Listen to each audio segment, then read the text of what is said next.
In June, US President Donald Trump formalized an agreement at Versailles, establishing a bold 60-day timeline aimed at concluding the conflict with Iran and achieving a resolution regarding its nuclear ambitions. The deadline arrived on Monday, yet the gap between the two parties has widened since that time. Discussions, as limited as they might be, have primarily centered around the reopening of the Strait of Hormuz and the removal of the US blockade on Iran, actions that were anticipated to occur as part of the interim agreement. There has been no indication of any agreement regarding the strait, nor has there been evidence that substantive nuclear discussions have commenced. At the same time, the United States finds itself without any viable alternatives for extricating itself from the conflict it initiated in partnership with Israel. Agreeing to Iran's recent requests would effectively grant it authority over a vital international waterway, which, prior to the conflict, was responsible for transporting 1/5 of the globe's oil and gas trade, a move that would essentially signify a capitulation. Intensifying the highly unwelcome war would not only deplete US stocks of sophisticated missile interceptors, but also disrupt the global economy and inflate gas prices just before the congressional elections in the United States. Each side has firmly entrenched itself, anticipating that the other will yield first. To date, neither has shown any signs of backing down. Trump is asking Iran to surrender, while the IRGC has vowed maximum deterrence. Here's all you need to know. Iran announced that it has come to an accord with Oman regarding a strategy for vessels to navigate the Strait of Hormuz, the waterway that lies between the two nations. Currently, the two countries are collaborating to iron out the final details for a joint declaration. Esmail Baghaei, Iranian Foreign Ministry spokesperson, told reporters in Tehran that an understanding has been reached regarding the map of the transit route. While he refrained from providing further details, earlier information indicates that the agreement would allow for the reopening of the strait, facilitating ships to enter via a pathway near Iran and exit through a route adjacent to Oman. During a transitional phase, vessels would be permitted to pass without incurring any fees or tolls. The US has sought an acceptable deal on opening the strait before ending its blockade of Iranian ports. Following the attack by Israel and the United States on February 28th, Iran successfully sealed off the strait that had been a crucial passage for approximately 1/5 of global oil trade prior to the conflict. Speaking to Fox News reporter Trey Yingst, Trump asserted that the United States would launch a bombing campaign against Oman if it were to get in the way, punctuating his point with an expletive for added emphasis.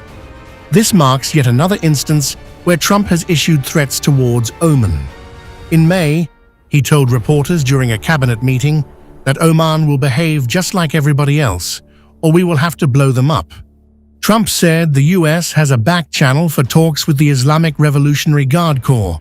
According to UN spokesperson Stéphane Dujarric, Secretary General Antonio Guterres is advocating for the resumption of peace talks between Iran and the United States, emphasizing that a military resolution to the ongoing conflict is not feasible. Dujarric said the UN chief also thinks the countries need to lower the rhetoric that we've been hearing in recent days.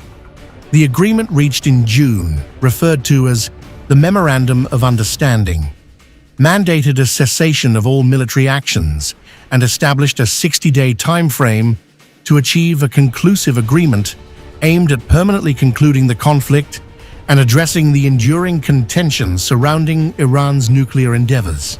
The request emphasized the necessity of reopening the Strait of Hormuz while assigning Iran an ambiguously outlined responsibility in managing the flow of traffic, which left room for the possibility that it could impose charges following the 60-day period. Iran has taken advantage of that provision to assert its authority over the waterway.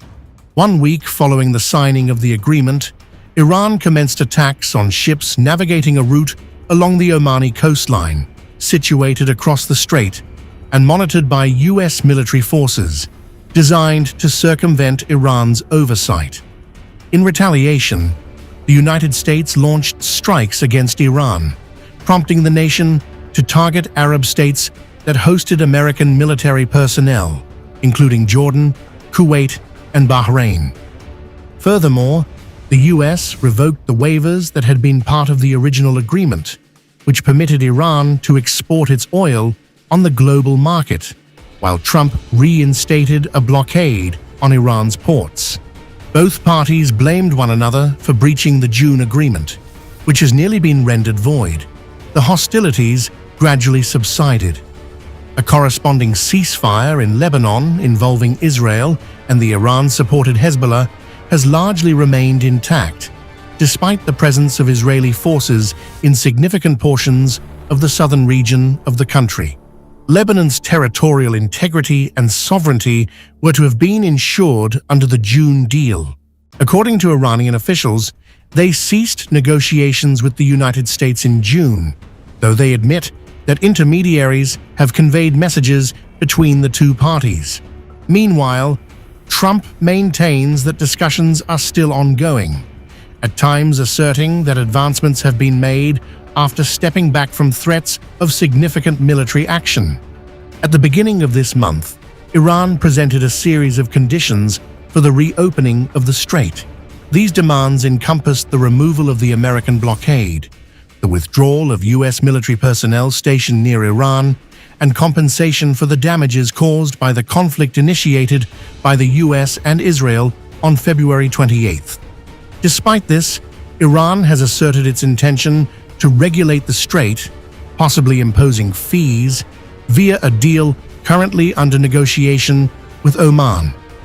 They have made it clear that the strait will not revert to its previous state as an unrestricted toll-free passage as it was prior to the conflict.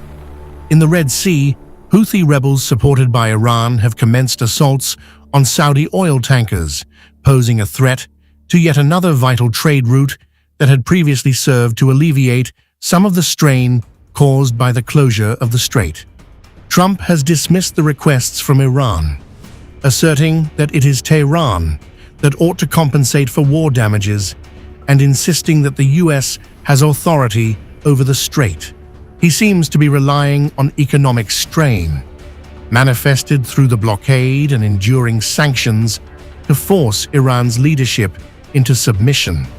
The Iranian economy has suffered severely due to the conflict and isolation, resulting in skyrocketing inflation. This ongoing crisis may ignite fresh anti-government demonstrations, reminiscent of those that were violently suppressed in January.